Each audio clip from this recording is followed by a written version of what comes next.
continuing on, we get a little bit of a smaller scene here. Of course, we see Akis, who's the cinematographer, right in front of that screen right there. And then we're seeing four main characters here, which is Simon the Zealot, Andrew, Philip, and then Peter here. And we can listen to a little bit of dialogue. We're also going to get another angle in just a second of a higher angle without any audio here. So I'm going to rewind just a little bit so you can see.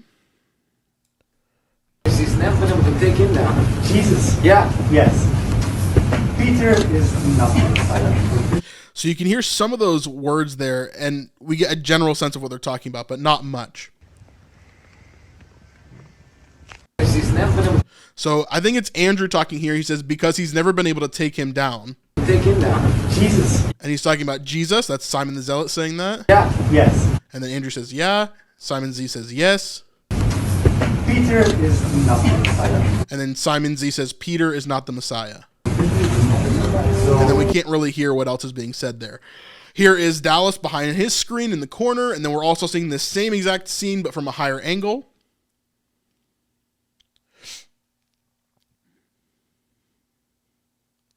So we see that scene there. We see Simon Z, and then, of course, the rest of them are covered by a light here. As we see Andrew kind of talking to Peter, kind of pointing at him like this. Now, this is a really interesting thing that we got this week. Dallas put up this picture, and yeah, really interesting. I have no idea what this is. I have a few theories of what it could be. However, probably not as exciting as you're thinking. I know a lot of people probably immediately are going to go to like, oh, this is the Transfiguration or some version of the Transfiguration. But of course, they can't really do that because this is in the temple where they're shooting right here. And the Transfiguration took place on top of a mountain. And so it's very different, right? Like the reason for those kind of things is very important in Scripture. And so I really don't think they would just randomly do the Transfiguration within the temple. It would be kind of strange. This looks more like fire to me. Looks more like an explosion to me. I don't know what this is about, but here's some of my theories. So earlier on, obviously we saw the oil guy, the guy that was like kind of like the head honcho for the temple or whatever. We kind of saw him in talking to Zebedee and talking to John, but we didn't know exactly what was kind of going on there. And so, one second, let me grab this. Sorry. Whoop. Stream stuff, trying to get this all set. All right. We don't know exactly what was going on there or like what the purpose was. However, we did obviously see that there's something going on with the oil, right? So maybe there was some sort of fire in the temple of the kind of shipment or the storage room of oil. I don't know if that's true, but it could be. And then maybe they need Zebedee to help replenish that oil and use it for all the stuff during Holy Week for Jerusalem. Obviously the oil wouldn't be enough for everybody to use, so maybe they're just using him as one of the suppliers or something like that. I really don't know. Other than that, I have no idea what this could be. It could be any type of storyline. It looks like fire to me. You guys let me know if that's not the case. It looks like fire, at least on film. So, yeah. But Dallas is obviously sharing this for a very specific purpose. I just don't know. I don't have answers as to what this exactly could be 100%. So, anyway, that's what I got so far.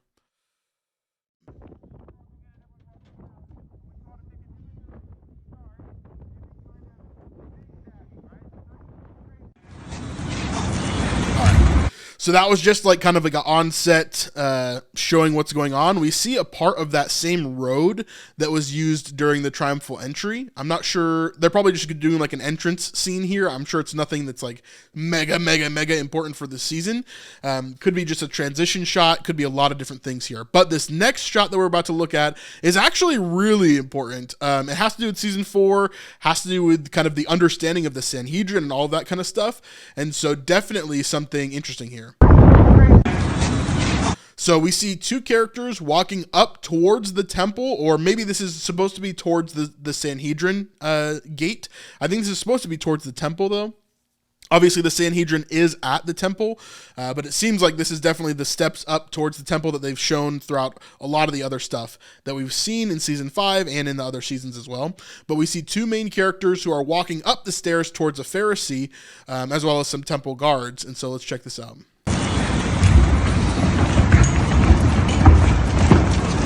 With the utmost and highest respect, keep elders Shimon.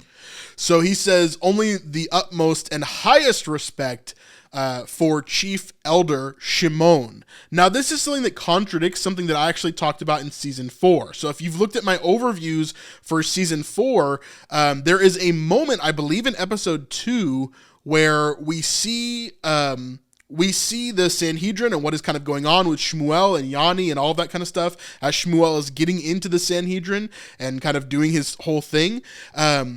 But I said that someone else that we met was Shimon, and we'll get to that in a second, but let's continue on with the scene, kind of getting some of the details and talk about, oh, maybe I was wrong, maybe they just shared the name, or what is the possibilities here. But this seems to be Elder Shimon, who would be the Nasi, or the president of the Sanhedrin during the time that we're here, and at least in the Chosen here and in history during this time before Gamaliel takes over, which is his son. So we see here another side of this conversation. This is from Jelaine, and we see that same character, so I wanted to zoom in on him. And we obviously see him here just take note of what he looks like and what's kind of going on here. We see that he almost looks like Caiaphas a little bit, but we see these two Pharisees that are next to him right here. And then we see this main character right here, which seems to be the person that he's referring to as High Elder Shimon, okay? Which would be the president or the Nasi of the whole entire Sanhedrin, which is a court or a group of 72 judges, okay? Let's continue on.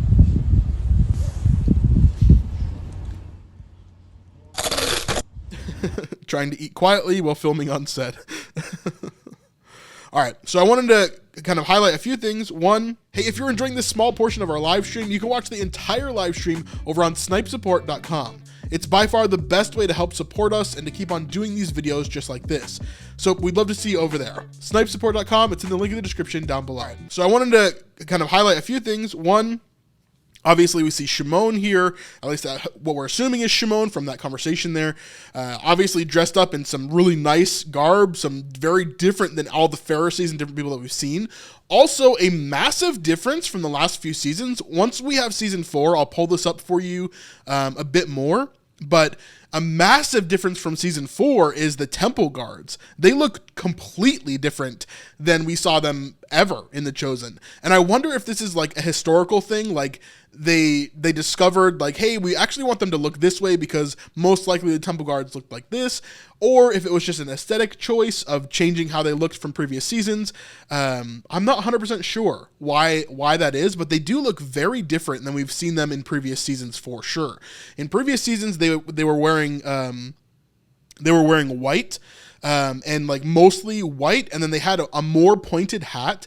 Here they still have a pointed hat as far as I can tell, and kind of like a turban almost that goes like a rolled cloth that kind of goes around the top. And then they're wearing almost completely all blue now, and the shields are different as well.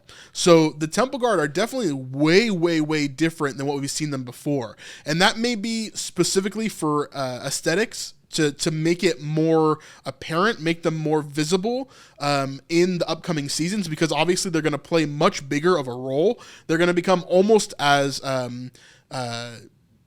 feared as like Roman guards for the main characters of this plot, right? Because eventually they're going to come and get Jesus. Eventually they're going to come and drag him into the city and hand him over to the Romans. Eventually the temple guards are going to be people that help to, secure these followers of Jesus and followers of the way later on. And so, yeah, there's a lot of stuff that could happen later on that maybe they're trying to prepare for, but they definitely look a lot different than the last seasons, for sure. Now, this is who in season 4, it's a little bit of a spoiler, but not really.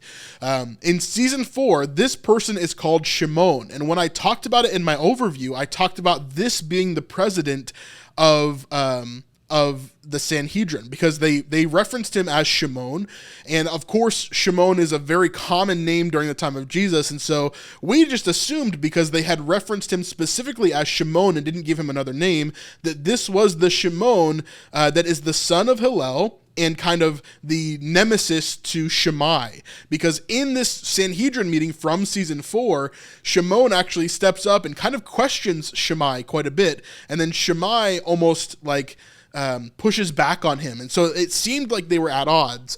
However, it doesn't seem that this is the elder Shimon who is the president of the Sanhedrin as we thought that he was. Turns out that the other Shimon that we just saw seems to be. So as far as I can tell, yeah, this is who we should be looking for when it comes to the president of the Sanhedrin, and not the guy that we saw in season 4, which is a little bit of a flip for me, because I definitely thought it was this other guy, but I guess not. So that's that. All right, day 20, we see that same kind of scene shot here as well. Now here we're getting a little bit of a night scene. If we look over to the right, we see the cameraman as he's panning in. Now this one is really interesting as well. Every time Dallas shows us something on the kind of daily breakdowns here, he's showing us something generally specific, right? That we can either pull something from, or if we're really into the show, we can kind of find more things about. And so here is a really interesting clip that he shared with us, and I don't really know what to make of it, other than this is really making the season more serious overall. But yeah. Action! So we see some people walking around. It's obviously nighttime. And then as these people come closer, we obviously see some sort of carriage which is being brought through the city at nighttime. So if we go right here, it looks eerily similar to another carriage we've seen, which again, if you haven't seen season 4, this is probably spoiler moments for you, pretty big spoiler moments. So there's going to be a couple of those tonight, so be careful. If you need to leave, please leave. I don't want to spoil anything for you. This is a big spoiler warning. Last chance. Okay. So everything that happened with Rhema in season 4, this is obviously maybe a nod to that, or maybe something akin to that, but this seems like some sort of casket that they're carrying here. So I don't know who that could be or what that could be for. Yeah, I don't know. There's a lot of different things that it could be here, but I'm not sure either. It might not even be a casket, right? It could be some sort of I don't know. It could be housing some sort of food, or I don't know. They could be carrying anything, right? But it does seem very reminiscent of a casket for sure. Thanks for checking out this video. I hope you enjoyed it. Here's some more things that we found sleuthing behind the scenes in The Chosen Season 5, so go ahead and check that one out right there.